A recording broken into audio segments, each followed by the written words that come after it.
하다.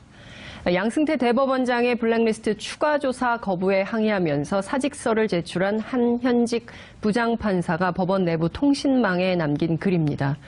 보수 정권 9년 동안 사라진 사법정의, 이것을 다시 일으키려는 법관들의 결연한 움직임에 양승태 대법원장은 어떤 해답을 내놓을까요? 오늘 이 문제와 관련해 세 분의 전문가 모시고 이야기 나눠보도록 하겠습니다. 김대현 주간조선 기자님 계속 자리해 주시고 계시고요. 이정열 전 부장판사님 나오셨습니다. 어서 오십시오. 네, 안녕하십니까. 네, 일어서라고 하고 싶어요. 시간 되시 말씀드려야 될 것 같아요. 네. 그 이정열 부장판사님 얼굴을 보기 전에 다리부터 이렇게 쭉 올라가면서 뵀는데요. 연예인이 온 줄 알고 딱 인사를 드리려고 했는데 보니까 판사님이시더라고요. 그러니까요. 지금 얼굴 빨개지셨어요. 네. 방송 여기 프로그램 명이 품격시대라는 걸. 그러니까요. 시청자들께 조금 상세하게 말씀을 드리면요. 아래가 좀 시원하십니다. 그렇게 얘기하시면 아예 안 입은 줄 알아요. 아니 정말 그렇게 말씀하시니까 더 그게 아닌 걸로. 저희 방송 심의에 걸리는 거 아니에요? 오늘 체감 온도 40도인데요. 그렇죠. 정말 시원하게 반바지 차림으로 오셨는데요. 정말 눈이 시원해지더라고요. 저 스튜디오 딱 들어오시는데 판사님 덕분에 눈이 시원했다. 감사합니다. 조금이나마 어디 사회에 기여할 수 있다는 거에서 뿌듯하게 생각하고 있습니다. 네, 김남국 변호사님, 네, 감사합니다. 예, 어서 오십시오. 네. 진짜 정말 재밌게 출발을 해보는데요. 시청자 여러분들께서도 샵 5400, 샵 5400으로 참여하실 수 있으십니다. 다양한 의견 보내주시면 좋겠습니다. 페이스북 라이브로도 시청하실 수 있으십니다. 본격적인 얘기를 좀 해보도록 하겠습니다. 이 좀 몇 달 계속 흘러가고 있는 이슈인데요. 이게 뭔가 확 불이 붙을 것 같은 그런 예감이 좀 들기도 합니다. 판사 블랙리스트 추가 조사 거부 입장을 사실상 밝힌 양승태 대법원장에 항의하면서 최환돈 판사님이신가요? 네, 이분 최한돈 부장판사 인천. 그냥 사직서를 확 내버리셨어요. 네. 어떤 분이세요? 지금 이번에 이제 진상조사위원회를 전체 법관회의에서 의결을 해서 지금 새로 구성해서 만들겠다고 했지 않습니까? 네. 그런데 이제 거기서 7명으로 구성되는 소위원회를 만들어서 실제 이제 실무적으로 조사를 할 수 있는 사람들을 선출했는데 그 소위원회의 위원장을 맡게 했습니다. 예, 그런데 뭐 이게 그 조사를 하게 될 때 조사의 근거가 되는 권한이 결국은 이것조차 대법원장이 가지고 있는 사법행정권에서 파생되는 권한이기 때문에 대법원장이 이 조사에 관한 권한을 위임하거나 내지는 뭐 양해를 하지 않는다면 위원회만 구성이 됐다 뿐이지 실제 아무런 권한이 없고 활동도 할 수가 없게 되거든요. 그런데 아시다시피 지금 양 대법원장이 여기에 대해서 이 재조사나 추가조사죠. 그 법관회의에서 요구했던 게 추가조사였으니까 추가조사에 대해서 거부 입장을 밝혔기 때문에 소위원회가 아무런 활동을 할 수 없는 상태인 겁니다. 뭐 위원회 활동뿐만이 아니라 게다가 더 나아가서 이제 결국은 위원회 활동을 하겠다는 것 자체가 이 진상을 규명하겠다는 건데 진상 규명의 의지 자체가 없는 거기 때문에 거기에 대해서 뭐 평소에 이분이 가지고 있던 강직함이라든가 그런 정의감이라든가 거기에서 나온 발로로 해석이 됩니다. 이정열 부장판사님하고도 인연이 좀 있으신가요? 이분이 52이시더라고요. 사적으로는 잘 모릅니다. 잘 모르세요? 예, 뭐 서로 이름은 들어봤는데요. 이 김 변호사님, 제가 보기에는 현직 판사가 대법원장의 이 문제를 지적하면서 직접 사직서를 낸 것은 거의 본 적이 없었던 것 같아요. 대법관 과거에 이제 전체 법관 회의에서 뭔가 이렇게 사법 개혁안이 나왔을 때에 그때 이제 뭔가 사법 개혁이 제대로 이루어지지 않았을 때에 판사들이 이제 항명하는 상태로 이제 몇 번 이제 옷을 보고 쓴 적이 있었는데요. 대표적인 게 2003년도에 이제 대법관을 임용을 할 때에 그 법원의 그 굉장히 안 좋은 그 관례, 지금까지 지켜지고 있는 관례인데요. 서열순으로 소위 말하는 그 기수라든가 이런 어떤 서열순으로 대법관을 지명하는 문제에 대해서 이제 문제 제기를 하고 이용구 당시 이제 부장판사가 옷을 벗은 적이 있었습니다. 얼마 전에 그 세월호 그 탄핵에서 국회 측 대리인으로 하면서 그 세월호와 관련된 변론을 하면서 이제 눈물을 흘리셨던 그 변호사님인데요. 그만큼 이제 이번에 그 사실은 부장판사가 사직서를 제출하고 옷을 벗은 게 굉장히 큰 문제입니다. 그 옷을 벗은 이유를 좀 들여다볼 필요가 있는데요. 이번 문제와 관련해서 판사 블랙리스트와 관련해서 사실은 대법원에서 뭔가 독립된 기구를 통해서 조사를 하겠다라고 해서 1차 조사가 이루어졌습니다. 그런데 이제 그 내용을 보게 되면 사실 이 문제의 핵심 자체가 판사 블랙리스트, 즉 판사의 어떤 성향이라든가 내부에 올린 글이라든가 판결이라든가 이런 것들을 분석해서 모집과 승진에 반영을 했다라는 게 지금 핵심인데 사실 이 진상조사위원회에서 조사된 내용을 보게 되면 이런 어떤 핵심 부분에 대한 조사가 이루어지지 않았습니다. 조사 방법부터 핵심적인 부분이 이루어질 수가 없었다라고 보이는데요. 관련자들, 그러니까 실제 업무를 봤던 사람들을 그냥 불러서 그냥 물어보고 그 사람들이 어떤 대화를 주고받았는지를 확인하는 절차를 그런 정도밖에 하지 않았다 보니까 사실상 그 조사 자체가 굉장히 피상적이게 되고 그다음에 조사 결과 내에도 부적절한 그냥 사법행정이 있었다라는 정도의 결론에 그치게 된 겁니다. 그러나 지금 이제 이 문제의 결국 핵심이라고 하는 것은 실제 그런 판사의 동향 조사를 했는가, 그런 어떤 사사장을 친해가 있었는가 이런 부분을 확인을 해야 되는데 그런 부분이 전혀 이루어지지 않았던 것이죠.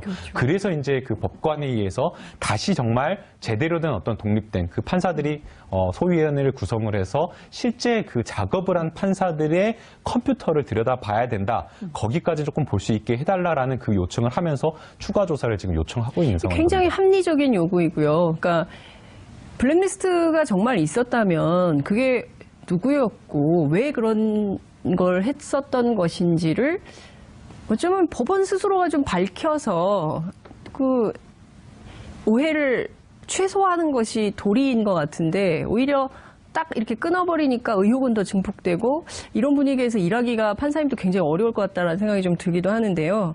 최한돈 부장판사가 올린 글이 굉장히 또 화제가 좀 되고 있어요. 김 기자님 어떤 내용인지 좀 요약해서 설명을 좀 부탁드릴게요. 네, 어제죠. 20일 법원 내부 통신망에 남긴 글인데요. 두 가지 정도 볼 수 있을 것 같습니다. 첫 번째는 대법원장에게 전하는 어떤 메시지랄까요? 지금과 같은 그 법관 스스로의 자정 노력을 꺾어버리는 이런 대법관의 판단에 대해서 뭔가 불만을 좀 토로한 부분이 있고, 그리고 사법행정권 남용이 될 경우에 이 전체 사법권의 어떤 독립성이랄까 이런 부분들의 상처를 입은 거를 개선할 수 없다. 이런 부분에 대해서 만약에 대법원장 스스로가 대법관 전체의 목소리를 반영할 수 없다면 여기 계속 존재할 이유가 없다. 이렇게 해서 이제 소위 사직서를 내면서 내부 통신망에 남긴 글이 있었습니다. 근데 제가 이제 이 글을 보면서 아직 사표는 수리되지 않은 것 같은데요.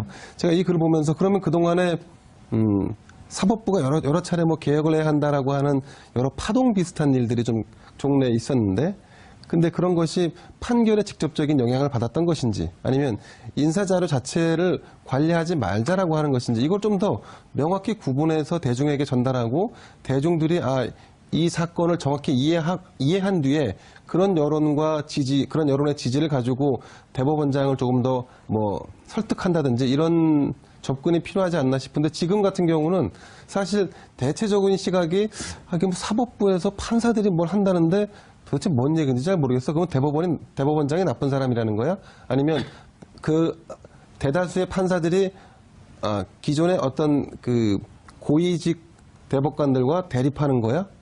개혁하자는 거야? 이런 거에 대해서 명확히 이해하지 못하는 부분들이 존재합니다. 네. 이정렬 판사님께서는 이 글을 읽고 제일 먼저 어떤 생각이 좀 드셨어요? 그때 그만두실 때도 이런 글을 좀 남기셨네요. 저야 한두 번 한 게 아니라서. 구구절절에 옳은 말인데 문제는 대상을 좀 잘못 잡은 듯한 느낌이 들어요. 대상. 그러니까 이게 무슨 말씀이냐면 종전의 이제 사법파동이라든가 여러 가지 아까 조금 전에 김남국 변호사 말씀하셨던 2003년도에 대법관 임명제청 관련했던 그런 문제들에 있어서는 대법원장이 판사들의 대척점에 있지 않았어요. 그러니까 예를 들어 사법파동 같은 경우에는 국가기관이 박정희 정권이 판사들을 탄압하기 위해서 어떠한 행동을 하는데 거기에 대해서 대법원장이 막아달라. 그리고 그것을 막기 위해서 대통령과 면담을 해달라. 이런 거였기 때문에 그것을 압박하기 위해서 사표를 내겠다. 들어주지 않는다면. 이거였었거든요. 근데 지금은 외부에서 어떤 압력이 들어온 게 아니고 네. 양승태 대법원장 자체가 적폐예요. 탄핵시켜야 되는 사람입니다. 그런데 그 사람한테 대해서 뭘 해달라라고 하는 거기 때문에 들어주지 않으면 사표를 내겠다. 네. 이거는 적장한테 자기 목숨을 맡겨놓는 거랑 같은 형태가 돼버린 거예요. 오히려 그렇게 할 게 아니라 그야말로 제대로 그냥 핵심을 찍어버렸어야 되는데 만약에 이걸 들어주지 않으면 사표를 내겠다라고 하면 만약에 이 상태에서 그러면 대법원장이 사표를 수리한다 이건 전쟁하자는 거거든요. 아마 철저하게 무시하는 쪽으로 갈 가능성이 높습니다. 마지막에 보면 오로지 저의 충정을 통하여 대법원장의 입장 변화를 기대하는 한 가닥 희망에서 비롯된 것이지 다른 어떤 의도도 가지고 있지 않습니다. 다른 의도가 당연히 없죠. 예. 최한돈 부장 같은 경우에 다른 의도가 없습니다. 그런데 그 다른 의도는 양승태 대법원장이 가지고 있는 거죠. 어떤 의도? 그래서 저는 이것을 네. 옛날에는 외압에 의한 사법부의 굴종이라고 그렇게 하지만 지금 이 상태는 사법부 대법원이 자율적 적폐가 돼 있습니다. 대법원이 자율적으로 적폐가 돼 있어요. 그러니까 우리 일반 국민이 생각하기에 옛날에는 판사들이 외압을 받아서 판결을 거꾸로 했어라고 하거든요. 정치권 눈치 봐가지고 막 그렇죠. 왜곡된 판결하는 거 아니야? 뭐 이제 예. 이런 인식들을 지금은 안 그렇습니다. 외압은 없어요. 내부적으로 그러는 거예요. 그러니까 자율적인 적폐가 돼 있는 거예요, 대법원. 스스로 셀프 적폐? 그렇죠. 야, 이게 참 내부적으로 구체적으로 어떻게 됐다는 거죠? 지금 기자님 저를 얼마나 아실지 모르겠지만 네. 장 기자님께서 좀 전에 말씀하셨는데 옛날에 이런 글 많이 남기지 않았나. 예. 일단 저는 생활 기반이 서울이에요. 수도권을 보내질 않아요, 임지를. 그렇죠. 계속 지방을 지방만 보셨죠. 돌립니다. 예. 그거 하나 예를 들어드리겠습니다. 그 적폐를 좀 몇 가지 설명을 좀 드리고 싶은데요. 네. 가장 이제 그 적폐에 손꼽는 게 바로 법원 행정처입니다. 사실 이 법원 행정처의 역할과 기능을 보게 되면 전체 법원의 인사라든가 조직이라든지 예산이라든가 이런 것들을 관리하고 법관들의 어떤 임지나 이런 것들을 하면서 사실상 그 법원이 돌아가는 그런 어떤 물적, 인적 지원을 하는 게 법원 행정처입니다. 네. 그런데 이제 이 법원 행정처가 사실은 그 판사를 도와주는 그런 역할을 해야 서비스 되는데 역할. 그렇죠. 그런 네. 역할을 해야 되는 게 맞는 것인데 네. 국민과 판사를 위해서 법원을 위해서 일하는 것이 아니라 사실상 대법원장을 위해서 일을 하는 어떤 그런 구조가 되어 있습니다. 대법원장의 비서기구처럼 거의 완전 행동한다는 비서기구처인 거죠. 그리고 이제 거기에 이제 그 법원 행정처에서 일을 하는 차장이라든지 처장이라는 사람들은 사실상 대법관에 아예 그냥 너 대법관을 시켜줄게라는 그런 어떤 거의 예비 임명장을 준 것처럼 받아들였던 게 사실입니다. 지금까지 이제 대법관이 한 81명 정도 나왔다라고 하는데요. 네. 법원 행정 차장을 했던 사람들이 무려 21명, 비율로 따지면 21% 정도인데요. 한 23% 정도인데요. 그런데 그 법원 행정처 차장을 했던 사람들을 그 순을 매겨보면 거의 한 70%. 그러니까 법원 행정처 차장을 했다 그러면 이 사람은 대법관을 할 수 있는 사람이다라는 게 아예 확정적으로 임명이 된 겁니다. 네. 실제로 양승태 대법관도 그때 사법파동이 있어가지고 법원 행정처 차장을 해가지고 원래는 그때 사법파동 때 특허법원장으로 내려가가지고 대법관이 안 될 그런 상황이었는데 네. 마지막에 또 됐던 인물일 정도로 법원 행정처 차장을 갔다라고 하면 이렇게 대법관이 되는 겁니다. 그러니까 이 법원 행정처의 어떤 그 승진 통로로 이용돼서 사실상 지금 현재 나와 있는 법관들이 야 너희들 승진하려고 한다면 대법관이나 대법원장들한테 잘 보여라라는 이런 구조가 돼버린 겁니다. 그래서 이게 적폐라고 하나 봐야 될 것 같고요. 네. 그다음에 이제 두 번째는 이제 아까 이제 판사님께서 말씀하신 보직과 관련된 것입니다.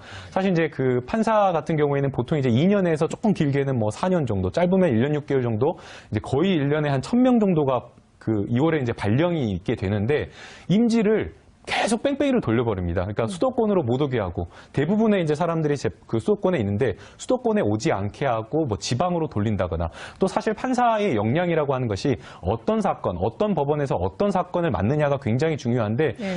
큰 사건이라든가 아니면 다양한 사건을 맡기게 하는 게 아니라 한직이라든가 지방법원, 조그만 법원에 내가지고 맨날 이상한 조그만 동네 사건들만 맡게 해버리는 겁니다. 그럼 판사로서 성장할 수 없는 그런 문제가 있는 거죠. 그래서 이러한 어떤 법원의 어떤 적폐를 청산해야 된다라고 이야기를 하고 있는데 사실상 그게 지금까지 아직 개혁이 되지 않았고 네. 그런 어떤 문제에서 지금 이번에도 이런 문제가 터진 것으로 봐야 될 것 같습니다. 그러면 이정열 판사님 지금 그 줄줄이 댓글로도 그렇고 청원도 받고 현직 판사들이 그렇게 하고 있지 않습니까? 그리고 뿐만 아니라 앞으로 더 어떤 많은 분들이 또 줄사표를 낼 가능성도 여전히 있는 것 같다라고 언론 보도는 나오고 있고요. 또 지난 19일에는 법원 노조인가요? 추불문화제도 했어요. 네. 이렇게 이제 이를테면 보면 그동안 있지 않았던 그 새로운 움직임들이 좀 막 나오고 있는 건데, 지금 그 김 변호사님 말씀 주신 이런 이른바 적폐청산의 신호탄이 올랐다. 이렇게 볼 수 있는 겁니까? 아니면은 좀 타겟을 잘못 잡은 거다. 이렇게 여전히 봐야 될까요? 그러니까 지금 움직이는 분들을. 타겟을 잘못 잡았다는 것도 있고 방법상에 있어서 네. 좀 더 강한 수를 써야 되지 않을까. 그러니까 일단 지난번 죄송합니다. 지난번 전국 전체 판사회의가 있은 다음에 네. 대법원장의 반응은 판사회의 상설화는 받아들이되 그 이외의 것은 못 받아들이겠다라는 그렇죠. 답을 했었거든요. 거기에 대해서 일정 기간 판사들의 움직임이 잠복이 돼 있었어요. 아무 움직임이 없었거든요. 그래서 이대로 끝나는 것이냐라고 했는데 이제 24일 날 그 전체 판사회의가 속행이 돼서 이제 2차 회의가 열립니다. 네. 이제 얼마 안 남았죠. 다음 주 월요일이니까. 예. 그래서 이제 그것을 앞두고 다시 움직임이 일어나는 것 같은데 네. 가장 직접적인 도화선은 얼마 전에 법원 행정처장이 57일 만에 공석 상태에서 이제 새로 임명이 됐어요. 네. 법원 행정처장은 아까 김 변호사님 말씀하신 대로 법원 행정처라는 판사들의 권력기관이네요. 예, 그렇죠. 권력기관이 됐죠. 이렇게 얘기해도 되는 거죠? 예. 그 처장은 직급이 대법관을 임명하게 되어 있습니다. 현직 대법관 중에서 임명을 하는데 김소영 대법관이 이제 네. 임명이 됐어요. 언론 보도를 보니까 이제 이분이 사법시험 수석 합격했고요. 그다음에 이제 법원 내에서는 여성 최초라는 수식어가 상당히 많습니다. 네. 능력은 있어요. 근데 다만 문제는 마인드나 인식이 너무 아니에요. 그러니까 그건 뭐냐면 김소영 대법관을 법원 행정처장으로 임명을 했다는 거는 아는 사람들에 대해서는 당신들이 하는 요구를 나는 받아들일 의사가 전혀 없다라는 시그널인 거예요. 그러니까 그거를 보고 바로 법원 노조에서는 촛불문화제가 들어간 거죠. 그러니까 이분이 그 지금 판사들이 요구하고 있는 그런 법원의 핵심적인 개혁을 추진할 생각이 없고 그냥 그 요구에 그냥 눈을 감아버릴 것 같은 그런 분이라는 거예요. 눈을 감을 뿐만 아니라 네. 분명히 대척점에 쓸 겁니다. 만약에 여기에 대해서 김소영 법원 행정처장과 네. 지금 현재 법원의 판사들 지배적인 예, 예. 그런 그 개혁을 요구하는 목소리와 사이에 네. 충돌이 일어났을 때 아니 이 사람이 여성 최초고 네. 여러 가지 능력도 있고 한데 네. 당신들이 이 김소영 법원 행정처장에 대해서 대항을 한다는 것은 네. 뭐 이건 양성평등의 문제도 있고 여성 인권의 문제도 있고 한데 이렇게 인권의식이 미비한 사람이 무슨 법원 개혁을 요구를 하는 것이냐라는 그런 프레임으로 갈 수 있어요. 어머. 근데 그건 전혀 그 쟁점이 아니잖아요. 그렇죠. 전혀 이를테면은 논점 이탈을 하고 있는 거 아니에요? 그것을 노리고 있는 것으로 보여요. 그 법원 노조에서도 그렇게 보고 있고요. 그래서 그러니까 김소영 행정처장 임명이라는 게 시사하는 바가 상당히 크고 거기에 대해서 네. 지금 판사들이 상당한 위기의식을 가지고 있는 거죠. 그렇기 때문에 예. 사표라고 하는 극단적인 수단까지 나오게 된 도화선이 된 게 아닌가. 이런 상황이면 더 내부에서 할 수 있는 게 없으니까 그냥 그렇죠. 사표를 쓰는 길을 선택하겠다. 법원 지금 판사들이 내고 있는 개혁의 목소리에 대해서 네. 침묵, 도와줄 것은 전혀 없고, 네. 침묵 정도만 해줘도, 방관만 해줘도 고마운데, 네. 아마 적극적으로 방해를 하려고 들 것이다. 적극적으로 방해.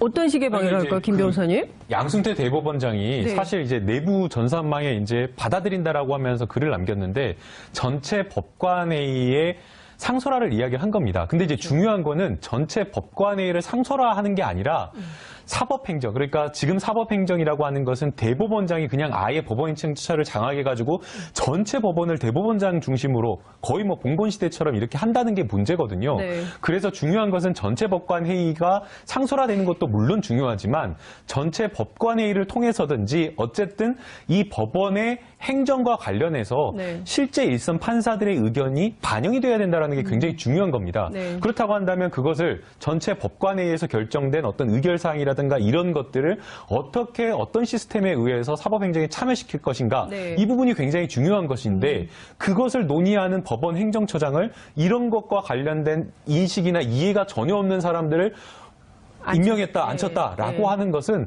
사과는 전체 법관회의 상설화 그건 좋은데 사법행정 그거는 조금 받아들이기 어렵다라는 이런 진위를 가지고 하는 것이기 때문에 사실상 진위를 가지고 이 문제를 해결하겠다거나 아니면 현재 지금 법원이 가지고 있는 사법개혁을 하겠다라는 의지가 없는 것으로 읽어야 될 것 같습니다. 지금 판사들이 제기하고 있는 문제들에 대해서 이른바 법원의 수뇌부들은 당신들이 주장하는 바를 듣고 수렴해서 민주적으로 법원 행정에 반영하겠다라는 생각이 전혀 없다라는 걸 반증한 거다 이렇게 볼 수 있을 것 같은데요. 자기들이 망쳐놨는데 그거를 수렴할 이유가 없죠. 그렇긴 하죠. 예. 근데 이제 어쨌든 이 사건의 출발을 보면 결국 이제 판사 블랙리스트 파문이었단 말이에요. 근데 이제 관련해서 이거 재조사 필요 없다라고 판단한 양승태 대법원장의 근거가 있을 것 같아요. 그 내용은 어떤 건지 김대영 기자님 설명을 좀 부탁드릴게요. 거부한 이유가 있을 것 같습니다. 우선은 이제 지난번 셀프 진단이라고 해갖고 네. 법관들의 요구사항 중에 일부를 받아들였죠. 네. 뭐 그런 내용은 이제 좀 전에 말씀하신 대로 하셨고. 뭐 조직지열에 불과하다는 평가도 받을 수 있겠지만 어쨌든 사법행정권 남용 방지를 위해서 윤리구설을 강화한다든지 고영한 전 법원 행정처장을 주의 조치를 줬고 뭐 이런 부분들이 이제 진행됐는데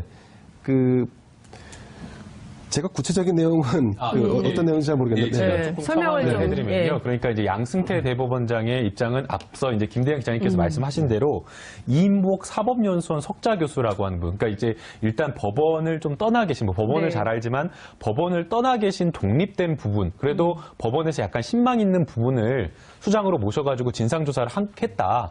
그 진상조사 내용을 보게 되면 뭐 카카오톡 메시지도 확인하고 실제 어떤 업무를 했는지까지 들여다봤기 때문에 그 진상조사로 충분한 거 아니냐라고 지금 이야기를 하고 있는 거고요.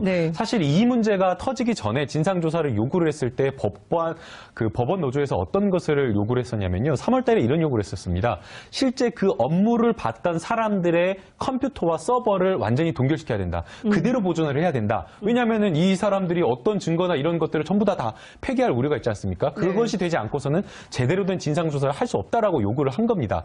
그런데 이제 양승태 대법원장 같은 경우에는 아니 어떻게 판사의 컴퓨터를 그 사람의 동의도 없이 이거를 들여다볼 수 있겠느냐? 그거는 안 된다라고 지금 이야기를 하고 있는데. 그래서 교각사로의 우를 범할 수 있는. 이제 교각사로의 우라고 하는 것은 아마 이런 인식이 끌려 있는 것 같습니다. 좋아, 우리가 사법개혁 다 좋은데, 야 이거 조사해봤자 이거 조사하면 결국에 우리의 치부가 드러나오는데, 우리의 치부가 드러난다라고 하면 결국에는 판결에 국민들이 신뢰하지 못하는 이런 문제로 갈 것인데 꼭 거기까지 해야 되느냐라는 지금 이런 이야기를 하고 있는 것인데 이미 지금 사법부 법원의 신뢰가 굉장히 땅이 떨어졌습니다. 사법부의 개혁 2003년, 2009년도에 사법파동이 있었을 때 개혁을 해야 된다라고 했지만 그때 개혁을 하지 못하고 지금까지 온 거 아니겠습니까? 그러니까 이번 기회라도 해야 되는데 사실은 교각사로의 우라는 이런 표현을 하면서 하고 싶지 않다라고 지금 이야기를 하고 있는 겁니다. 앞서 이정희 변호사님께서 양승태 대법원장 자체가 적폐다. 사퇴를 요구해야 된다. 사퇴보다 탄핵을 해야 됩니다. 탄핵을 해야 된다. 사퇴도 안 되고. 그 지금 김 변호사님 말씀하셨는데 하나 제가 약간 이제 좀 반론을 제기해서 말씀드리자면 이 양 대법원장이 얘기하는 교각사로의 우라는 게 나온 게 지금 김 변호사님 표현하신 것처럼 사법부의 치부가 드러나기가 날 우려가 있기 때문이 아니라 자기네 치부가 드러나는 거예요. 양승태 대법원장과 양승태와 적폐 세력들의 치부가 드러나는 겁니다. 법원 내 이른바 핵심 세력들의 이게 치부. 어떠한 과정으로 이루어져 왔냐면 좀 전에 김 변호사님 말씀하신 대로 이인복 석좌 교수 이분이 이제 전 대법관입니다. 대법관을 지내신 분인데 뭐 말씀대로 신망이 높아요. 그래서 이 블랙리스트 부분에 대해서 진상조사위원장을 맡아가지고 조사를 했습니다. 근데 핵심은 뭐냐면 당연히 이 블랙리스트가 존재했었다는 그 법관의 컴퓨터죠. PC, 업무용 컴퓨터. 그걸 봐야 알 거 아닙니까? 근데 그 PC를 접근했던 그 법원행정처에 발령받았다가 겸임 해제로 다시 돌아갔던 판사의 얘기는 깡통이었었고 그런 얘기는 들었다. 컴퓨터에 그런 게 암호화돼서 있다고. 그럼 그걸 뒤져봐야 될 거 아닙니까? 그래서 그거를 들여다보겠다고 했더니 법원 행정처장 당시 고영한 행정처장이 거부를 했어요. 근데 이것은 뭐냐면 조사의 전권을 대법원장이 이 당시 진상조사위원회에다 위임을 한다고 그렇게 대외적으로 천명을 했는데 그 밑에 있는 법원 행정처장이 거부를 한 겁니다. 그런 상태에서 조사를 했는데 당연히 그럼 결과가 안 나오죠. 핵심적인 증거를 조사를 못 했는데. 근데 이제 양 대법원장이 이런 반론을 했어요. 진상조사위 구성의 중립성, 활동의 독립성, 조사위원들의 성실성, 신뢰성, 의심할 수가 없다. 당연하죠. 그러니까 거기에서 재조사는 바람직하지 않다. 그러면 우리는 네. 여기서 이게 법원 행정처장이 여기 협조를 거부하니까 네. 진상조사위원회는 더 이상 활동을 할 수가 없고 네. 이것은 특별검사나 국정조사를 통해서 해야 된다라고 하는 게 그래서 국정조사 요구가 나오는 그렇죠. 그런데 진상조사위원회에서는 그냥 그대로 갔단 말이에요. 그러니까 양대법원장 입장에서 볼 때는 너무나 고맙죠. 아, 땡큐. 예, 그렇죠. 거기서 덮어준 건데. 그러니까 그 얘기가 나오는 겁니다. 예. 이게 사실 이제 그 국정농단 사태가 터졌을 때부터 굉장히 오래됐는데 맞아요. 사실은 그 최순실 그 박근혜 그거에 의해서 그게 너무 세가지고 아예 주목을 못 받았습니다. 맞아요, 그런데 맞아요. 이게 사실은 물밑에서는 법원 행정처에서 굉장히 로비를 많이 했습니다. 실제 제가 그 어떤 국회의원에 있던 그 술자리에 함께 동석을 하게 되는데 법원 행정처에 굉장히 고위직인 분이 오셔가지고 네. 아주 막 그냥 비는데 막 하는 모습을 봤는데 저는 그때 당시에는 사실은 이 블랙리스트 판사 블랙리스트의 사법 파동이 어떤 내용인지도 모르는 상황이었거든요. 그러니까 국회의원한테 로비하러 온 거 아니에요? 로비하러 실제 로비를 하는 겁니다. 국회의원 누구예요, 잘 좀 로비 봐달라. 받은 국회의원 기조실장님. 네? 아, 김 변호사님 지금 누군지 진실- 알겠다. 아니, 저 누군지 모르겠습니다. 기존실장님이 누군지 모르겠는데, 어쨌든 어떤 그 법원행정처에 굉장히 고위직이 와가지고, 제발 좀 도와달라. 네. 라고 하면서, 이번에 이게 아니다, 오해다라고 하면서 하는 모습을 봤는데, 정말 이 부분은 네. 사법 법원 내에서 할 동력이 없습니다. 그러니까 국민들이 이 부분에 대해서 정말 관심을 가지고 지켜보는 게 좀 필요하다라는 생각이 듭니다. 저도 그 당시에 이 내용 자체를 몰라가지고 도대체 뭔 사고를 쳤길래 이랬나 그랬는데, 예. 네, 이 판사님 지금 양 대법원장이 직권남용 직무유기 혐의로 고발당했어요. 그 법원 안에 사법부 제도 개선을 추진하는 직원들의 모임인데 이 안에 현직 판사도 한 10여 명 들어가 있다는 거거든요. 네. 저는 이 모임이 앞으로 어떤 일을 할지 굉장히 좀 주목이 좀 되는데 이 정도면 양 대법원장을 법원 내부에서 그 이른바 이제 평판사들 중심으로 해서 별로 신뢰하지 않는다. 이렇게 봐야 되는 건 아닐까요? 초기에는 신뢰하지 않았어요. 네. 신뢰하지 않았는데 지금은 이제 그 차원이 넘었죠. 왜냐하면 네. 그동안의 과정들을 봤거든요. 양 대법원장이 그 임기 6년 다 돼가는데 이제 네. 그 기간 동안 저질렀던 것들을 보니까 무서운 거예요. 가장 예컨대 저는 차치하고 네. 그 전에도 한 10년여 가까이 없었고 그 이후에도 한 번도 벌어지지 않은 판사 재임용 탈락을 시킵니다. 서기호 판사를. 그런 일이 예, 있었죠. 그때 하고서 앞으로 지난번에 안 했는데 지금까지 안 했는데 왜 이번에 재임용 탈락시키냐 하니까 앞으로 판사들에 대한 이 성과나 성적 관리를 엄정하게 하겠다 했거든요. 그렇게 발표해놓고 한 번도 안 했어요. 그 이후에는. 서기호 판사 이후에는 한 명도 한 적이 없어요. 그러면서 나오는 얘기는 그냥 재임용 탈락시킨 게 아니라 자진해서 그냥 사표 내는 것으로 유도를 했다 이렇게 얘기하는데 아마 그건 모릅니다. 근데 그리고 또 하나 김동진 부장판사 같은 경우에는 네. 원세훈 전 국정원장 판결 나왔을 때 그때 1심 판결이 이제 무죄가 나왔었지 않습니까? 네, 네. 그래서 거기에 관해서 이거 지록이마의 판결이다라고 내부통신망에 김동진 부장판사 글을 올렸어요. 물론 그게 그 당시 법원의 분위기로선 잘했다고 하기는 좀 그렇긴 한데 그걸 가지고 징계를 해서 가장 중요한 징계는 정직 처분을 내립니다.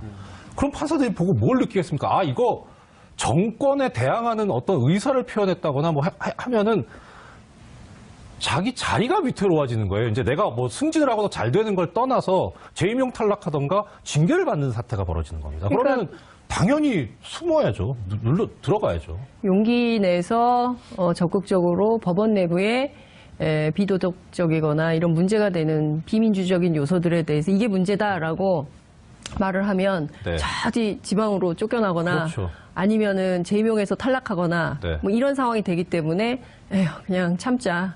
이렇게 될 가능성이 높다는 판사도 건데. 생활이니까 그거는 이해할 수밖에 없고요. 직장인. 그러니까 지금 이제 최한돈 부장판사나 지금 전체 법관회의에 나가는 100분의 판사들 정말 대단한 겁니다. 지금 이 분위기에서는. 지금 차성주 판사가 판사 블랙리스트 촉구 의혹에 대해서 관심을 좀 촉구해달라는 요구에 34,000명의 이 청원에 댓글이 좀 달리고 있고 이런 상황이긴 한데요.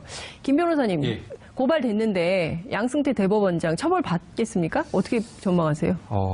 쉽지는 그 대법원장에 대한 수사가 이루어진다는 게 그게 쉽지는 않은 문제라서 네. 어렵지 않을까라는 생각이 듭니다. 이제 일반적인 어떤 형사 사건을 수사를 한다고 하더라도 네. 이제 뚜렷한 물증, 그러니까 구체적인 어떤 물증이나 이런 것이 있을 때 수사가 가능한 건데 지금 1차 진상조사위원회에서 조사된 어떤 내용이 네. 어디까지 지금 확인되었는지가 나오지가 않고 있습니다. 그리고 이제 앞서 이제 부장판사님께서 말씀을 해주신 대로 네. 사실상 그 뭐 컴퓨터를 봤더니 깡통이더라라고 하는 것은 물적 증거가 아예 없다라는 것이거든요. 그렇기 때문에 지금 이 상황에서 현 단계에서 대법원장에 대한 수사가 제대로 이루어지기는 좀 쉽지는 않아 보입니다. 그렇군요. 예컨대 국정조사 요구를 이제 판사님들 일부가 하고 계시는데 정치권에서는 국정조사를 받을까요? 그 어떻게 전망하세요, 이 판사님? 그것도 상권 분립의 문제가 있기 때문에 네. 전통적으로 이 사법부의 어떤 모습이라든가 활동에 대해서는 입법부에서도 자제하는 관행들이 있었거든요. 그래서 수사뿐만 아니라 국정조사가 일어날 정도 되려면 김 변호사님 말씀하신 대로 어느 정도의 의혹이 제기될 수 있는 수준의 증거는 나와야 될 겁니다. 근데 지금 현재로서는 블랙리스트 존재를 증명할 수 있는 것은 당시 이제 법원행정처로 발령받았다가 다시 복귀했던 그 판사의 진술밖에 없어요. 그리고 그 전에 이제 사실 뭐 김 변호사님도 계시지만 네. 이쪽 세계에 있는 사람들은 소문 많이 들었었거든요. 그런 게 있대더라. 예, 봤다더라. 판사들 블랙리스트가 있다는 거 네. 아니야? 라는 얘기는 업계에서 많이 돌았다. 많이 돌았죠. 그런데 이제 실제 그거를 눈으로 봤을 만한 지위에 있는 사람들은 네. 다 쉽게 말하면 적폐 세력 쪽이었기 때문에 네. 접촉이 불가능했고요. 얘기도 안 했고, 예. 그런 얘기 많이 돌았습니다. 그렇군요. 또 이제 상권 분립 이야기 나와서 사실 이 첨언을 하면 네. 그 인터넷 댓글 보면 이런 게 있습니다. 왜 문재인 정부가 검찰 개혁은 이야기를 하면서 법원 개혁은 없냐.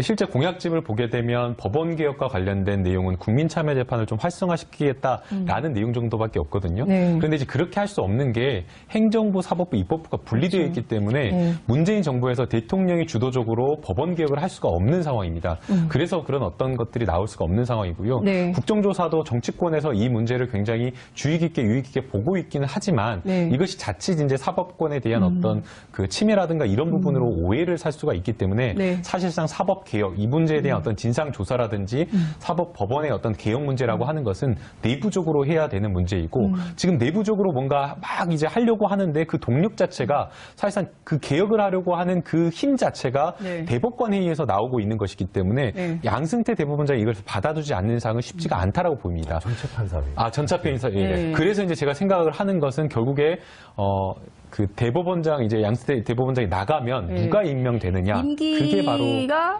9월까지. 예. 9월 20일까지죠. 예. 그러면 양승태 대법원장 이후에 누가 후임을 맡게 되는가가 굉장히 중요할 것 중요하다라고 같은데요. 보입니다. 이 판사님 누가 될 거라고 보세요? 지금 뭐 여러분이 물망에 오르시더라고요. 제가 되셨으면 하고 제가 희망하는 분은 믿는 얘기할 분 수 계세요? 있는데 밀단이 제가 무슨 힘이 있습니까? 그런 분인데 저 아무 힘도 없으니까 네. 그게 뭐 의미가 있겠습니까만은 진짜 지금 이제 바라는 거는 네. 어차피 임기가 2달여밖에 안 남았기 때문에 그렇죠. 뭐 가타부타 양 대법원장 입장에서 입장을 표명하는 것보다는 이제 저희 업계 얘기로 시간 끌어서 비기는 작전을 쓰는 게 가장 아마 판사님들 그런 말씀하세요. 시간 끌어서 비기는 작전. 예 그러니까 그 당사자들 재판을 할 때 보면은 그런 작전들을 많이 쓰시거든요. 아무튼 그게 가장 지금 양 대법원장 입장에서 쓸 수 있는 가장 유효한 네. 작전이 아니겠나 싶은 생각이 들고 결국은 바라는 희망은 지금 청와대에서 청와대 문건 발견되듯이 네. 법원 내에서도 그런 문건들이 좀 발견되었으면 나중에 저하고 똑같은 생각을 하셨어요. 청와대에서 판사 블랙리스트 관련된 문건이 하나 나와주면 이게 딱 될 텐데. 청와대에서도 그렇고 네. 법원행정처 내에서도 그렇고. 나와줬으면 네. 캐비넷을 열러 갈까요? 아마 더 열심히 샅샅이 찾아내서 증거리를 인멸하려고 들지 않을까 싶습니다. 그렇군요. 근데 네. 지금 말씀 듣다 보니까 궁금한 게 하나 드는데 근거를 확인하지 못한 부분이 있는 거지 않습니까? 그런데 대법원장을 적폐라고 규명하는 건 좀 과하지 않을까요? 그거는 제가 그 안에 있었기 때문에 그렇습니다. 네. 물론 있었기 때문에 내가 다 한다라고 얘기할 수는 있겠지만 네. 다수 그럼 됐죠, 뭐. 대중은 그 어떤 근거를 가지고 얘기하는 것을 설득력 있게 느끼지 않을까 하는 생각에서 그게 굉장히 큰 문제입니다. 그 옷을 벗은 이유를 좀 들여다볼 필요가 있는데요. 이번 문제와 관련해서 판사 블랙리스트와 관련해서 사실은 대법원에서 뭔가 독립된 기구를 통해서 조사를 하겠다라고 해서 1차 조사가 이루어지긴 이루어졌습니다. 그런데 이제 그 내용을 보게 되면 사실 이 문제의 핵심 자체가 판사 블랙리스트, 즉 판사의 어떤 성향이라든가 내부에 올린 글이라든가 판결이라든가 이런 것들을 분석해서 보직과 승진에 반영을 했다라는 게 지금 핵심인데 사실 이 진상조사위원회에서 조사된 내용을 보게 되면 이러한 어떤 핵심 부분에 대한 조사가 이루어지지 않았습니다. 조사 방법부터 핵심적인 부분이 이루어질 수가 없었다라고 보이는데요. 관련자들, 그러니까 실제 업무를 봤던 사람들을 그냥 불러서 그냥 물어보고 그 사람들이 어떤 대화를 주고받았는지를 확인하는 절차를 그런 정도밖에 하지 않았다 보니까 사실상 그 조사 자체가 굉장히 피상적이게 되고 그다음에 조사 결과 내에도 부적절한 그냥 사법행정이 있었다라는 정도의 결론에 그치게 된 겁니다. 그러나 지금 이제 이 문제의 결국 핵심이라고 하는 것은 실제 그런 어떤 판사의 동향 조사를 했는가, 그런 어떤 사상장을 취해야 있었는가 이런 부분을 확인을 해야 되는데 그런 부분이 전혀 이루어지지 않았던 것이죠. 그래서 이제 그 법관회의에서 다시 정말 제대로 된 어떤 독립된 그 판사들이 소위원회를 구성을 해서 실제 그 작업을 한 판사들의 컴퓨터를 들여다봐야 된다. 거기까지 조금 볼 수 있게 해달라라는 그 요청을 하면서 추가 조사를 지금 요청하고 있는 상황입니다. 굉장히 합리적인 요구이고요. 그러니까 블랙리스트가 정말 있었다면 그게 누구였고 왜 그런 걸 했었던 것인지를 어쩌면 법원 스스로가 좀 밝혀서 그 오해를 최소화하는 것이 도리인 것 같은데 오히려 딱 이렇게 끊어버리니까 의혹은 더 증폭되고 이런 분위기에서 일하기가 판사님도 굉장히 어려울 것 같다는 생각이 좀 들기도 하는데요. 최한돈 부장판사가 올린 글이 굉장히 또 화제가 좀 되고 있어요. 김 기자님 어떤 내용인지 좀 요약해서 설명을 좀 부탁드릴게요. 네, 어제죠 20일 법원 내부 통신망에 남긴 글인데요. 두 가지 정도 볼 수 있을 것 같습니다. 첫 번째는 대법원장에게 전하는 어떤 메시지랄까요?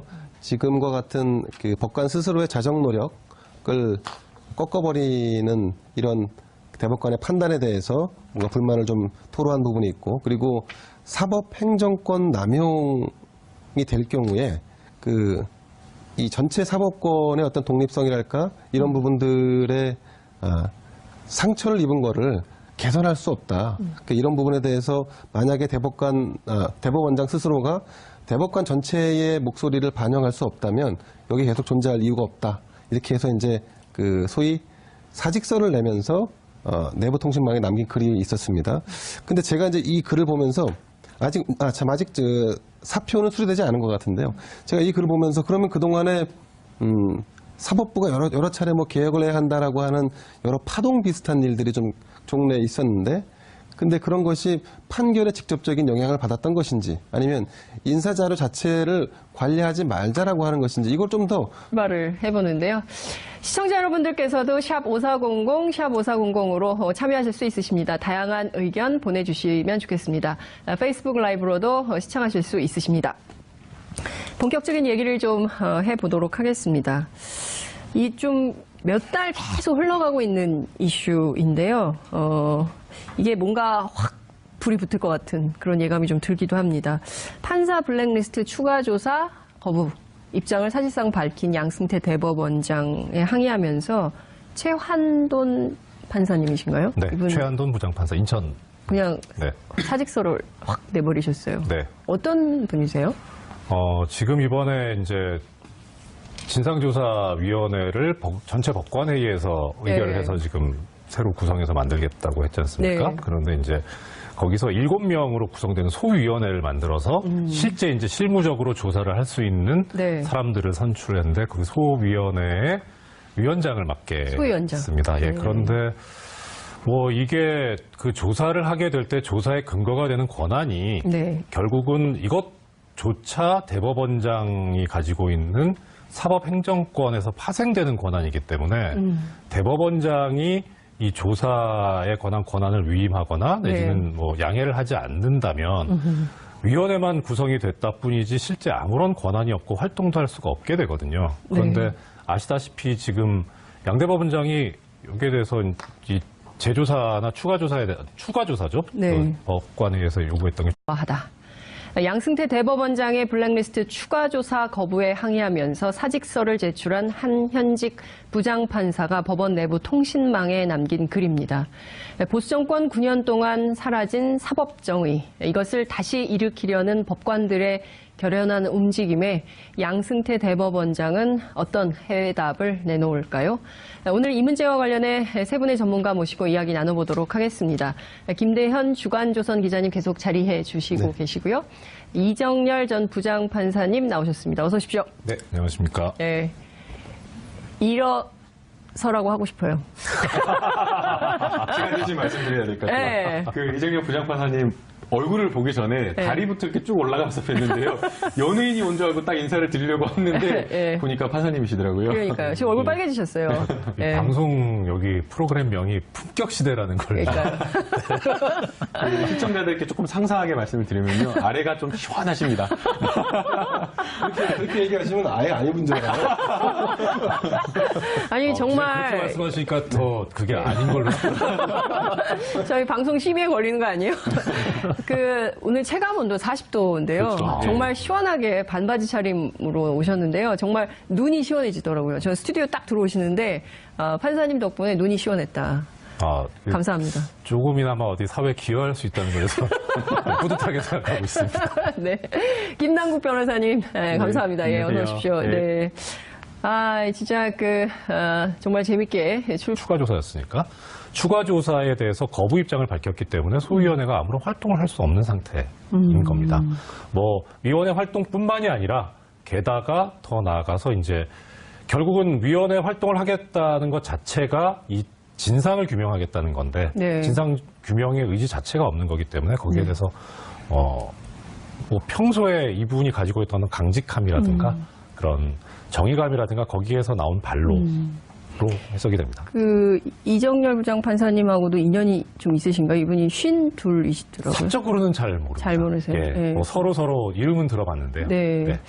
이 김 변호사님, 제가 보기에는 현직 판사가 대법원장의 이 문제를 지적하면서 직접 사직서를 낸 것은 거의 본 적이 없었던 것 같아요. 대법관 과거에 이제 전체 법관 회의에서 뭔가 이렇게 사법 개혁안이 나왔을 때에 그때 이제 뭔가 사법 개혁이 제대로 이루어지지 않았을 때에 판사들이 이제 항명하는 상태로 이제 몇 번 이제 옷을 보고 쓴 적이 있었는데요. 대표적인 게 2003년도에 이제 대법관을 임용을 할 때에 그 법원의 굉장히 안 좋은 관례, 지금까지 지켜지고 있는 관례인데요. 서열순으로 소위 말하는 기수라든가 이런 어떤 서열순으로 대법관을 지명하는 문제에 대해서 이제 문제 제기를 하고 이용구 당시 이제 부장판사가 옷을 벗은 적이 있었습니다. 얼마 전에 세월호 탄핵에서 국회 측 대리인으로 하면서 세월호와 관련된 변론을 하면서 이제 눈물을 흘리셨던 그 변호사님인데요. 그만큼 이제 이번에 사실은 부장판사가 사직서를 제출하고 옷을 벗은